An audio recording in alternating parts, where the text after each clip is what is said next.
Good morning, everyone. It's great to be with you. On behalf of PwC, I welcome you to the Insights Conference 2016. This is the second consecutive year that, as PwC, we support Insights because we believe that it's important to bring together experts, entrepreneurs, people who want to be entrepreneurs from all around the world to share ideas, to network, to share their vision and their expertise and experience, promoting innovation and entrepreneurship in various sort of areas. And we're very proud to be supporting this conference, and we're very proud of our collaboration with Cypriot Enterprise Link. For us at PwC, fostering entrepreneurship is a strategic choice. We believe that it is extremely important for the country, as it would create a platform for sustainable economic development and also will promote a diversified economy. We believe that the power of innovation, combined with the power of bringing business ideas to market, coupled with strong research and development practices, would create this platform in Cyprus. And that's why we've made this central pillar of our corporate responsibility agenda, but also part of our overall service offering. I don't want to keep you much longer. I wish you a very successful conference. I hope that you'll get great insights from the speakers, but more importantly, you'll share very good stories in the networking breaks and over lunch and dinner. And it's never too late. They say that the best time to plant a tree is 20 years ago, and I suppose the second best time is now. So let's do it now, and let's do it together. Thank you very much.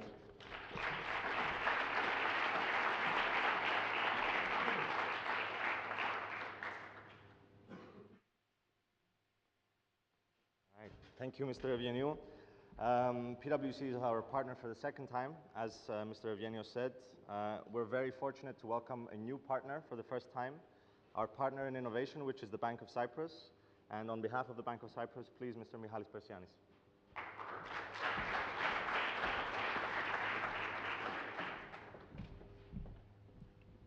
This is an amazing picture in front of me right now. I don't know what it is, but I promise I'll be brief as well. There's this trite remark that we hear all the time that the world is changing, but right now you know it has, because accountants and bankers have just backed this up, right? And we're backing this up because we don't need any more accountants and bankers, and that's precisely the realization we've come to. The world isn't changing, the world has changed. And if we can talk about shifts in who is important or who controls the world and the world's future, that shift has already started happening. It hasn't always happened in a constructive way, and we've seen that recently in places like the US and the UK. But that control of the future has already started happening. I think that our job now and our responsibility toward you guys is to take a step back and become enablers of what you do and let you guys take the lead. So as far as I can see from the crowd, including the minister and Evgenios over there, the ties are off. So maybe by next year we'll all be here without blazers, and that goes for everyone. So thanks. Have a great day.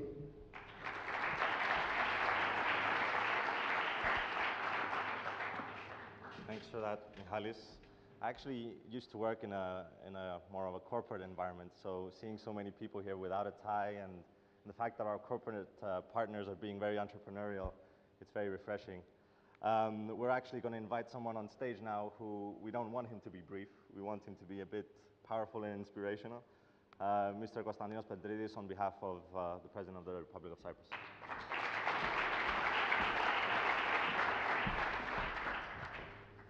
Morning to you all. Well, after the very brief interventions of Evgenios and Michalis, as you know, I'm a political appointee, so I'm going to talk for about an hour from a text written by a technocrat that has nothing to do with entrepreneurship and has never worked in his life in the market.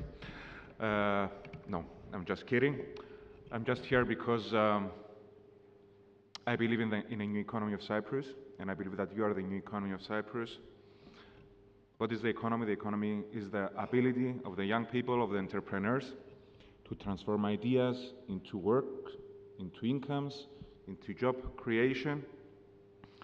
And this is what entrepreneurship is about. And I think we have forgotten the real meaning of entrepreneurship in Cyprus in the past couple of decades. We got carried away by a false meaning of entrepreneurship based on unlimited credit, public and borrowing, public and private unlimited borrowing that created bubbles, that created the crisis. We were carried away by concepts of easy credit and flawed policies, both by the private sector, Mr. Persianis, the banking sector, and the public sector. So we have to go back to the basics of entrepreneurship. President Obama said that entrepreneurship is like it's self-determination of the individual. I would say self-determination of a country, because if had real entrepreneurship prevailed in the past decades, we would not have needed a memorandum of understanding with Troika. It would not have been needed help from the third parties. But what is entrepreneurship? It starts from home, where parents raise their children. Do they induce a culture of creativity, or do they induce a culture of dependency? Do they ask them to develop their skills, or do they ask them to find public sector employment as their safe way of going through life? It continues at school. Does secondary education and primary education encourage entrepreneurs? Do they identify them? Or they make potential innovators, entrepreneurs, bored in the classroom with boring repetitions and boring memorizations, and at the end of the day, maybe they get lost and we lose talent. It continues at universities, tertiary education. Have we really been connecting innovation and enterprise with universities? University spin-offs have not been even allowed in Cyprus in the past. So that's why our work in preparing the legal and institutional framework, because connecting the universities with entrepreneurship should be the rule. It shouldn't be. It shouldn't be something. Okay, that's a new policy of doing it so. Because great innovations, great enterprises come from universities. It's not just what's happening in the classrooms. It's the innovations created in the labs or with the industries that they are cooperating with. So we have a long way to go.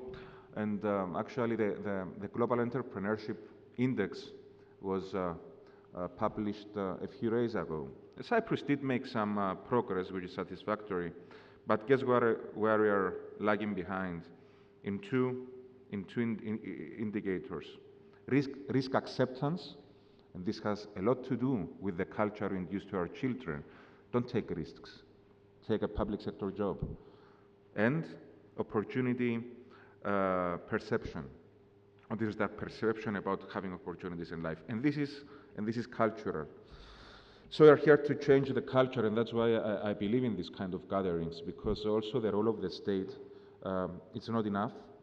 Because the ecosystem has to be built by the entrepreneurs, but it's still very important.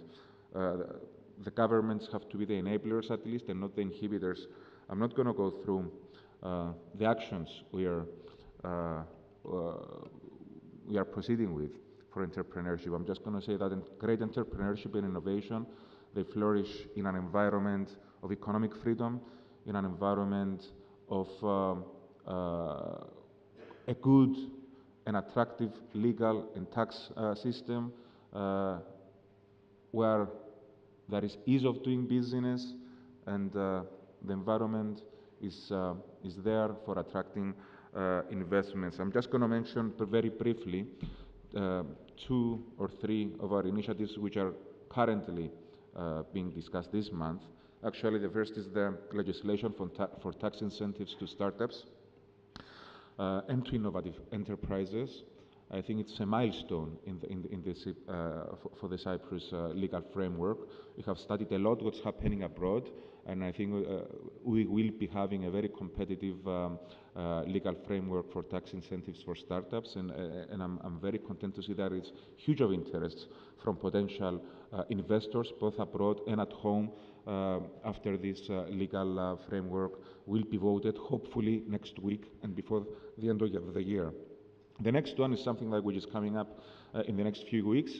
It's the startup visa scheme, and we will be ready and we'll be giving more information about that, but this is also done, and the good thing with that is that we don't need parliamentary approval. It doesn't have to go through the parliament, so it's easier for us to go ahead with that.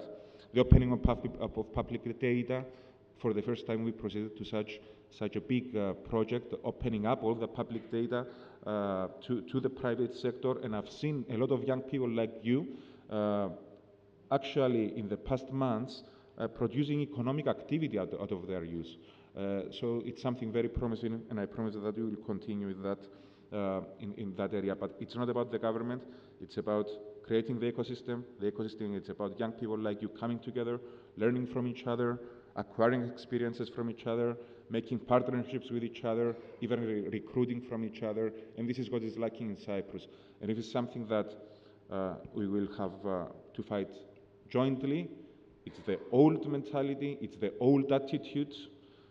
People who know nothing about growth, about business-led growth, who are trapped and entrapped in their old attitudes about central planning and the state knows better. And these are actually the people who do not appreciate and respect entrepreneurship and people like you. It takes time, but this is the fight you have to give if you are going to turn a page also in Cyprus, and if we will allow entrepreneurship to flourish in our lives, and it comes together with self-determination. Thank you very much.